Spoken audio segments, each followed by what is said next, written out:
There are women of God today who are doing well in ministry, whose husbands are not pastors. And they are busy fulfilling their ministry, and the men are busy supporting them. Why? Because they made the right choice. The question is, should a single lady pastor marry a pastor? Yes, if he is not called to start a church. Yes, if his calling is not to start a church. The challenge with marrying a pastor who is a pastor of a church is that your children will have a divided attention as to which church to attend. Can you imagine marrying a pastor who has a church, a congregation? You also have a church and a congregation. Whose church will your children attend? Whose church will your children attend?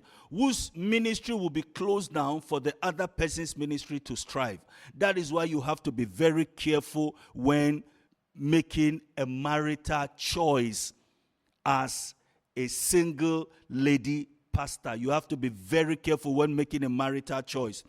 It is better to marry a God-fearing man who is not a pastor, but will be willing to give you all the support you need in marriage and in ministry.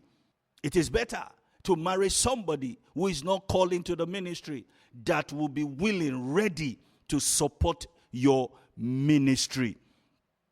Ministry and marriage can be very demanding for lady pastors because of divided attention. Ministry and marriage can be very demanding for lady pastors because of divided attention. As a lady pastor, if you have a congregation, before you marry a man who is a pastor, who also has a congregation, both of you would have to sit down to think things through. Both of you would have to sit down to talk things over. Amos chapter 3 verse 3, two cannot work together except they agree. You have to come into agreement if you have to marry a pastor or marry a pastor that has a congregation.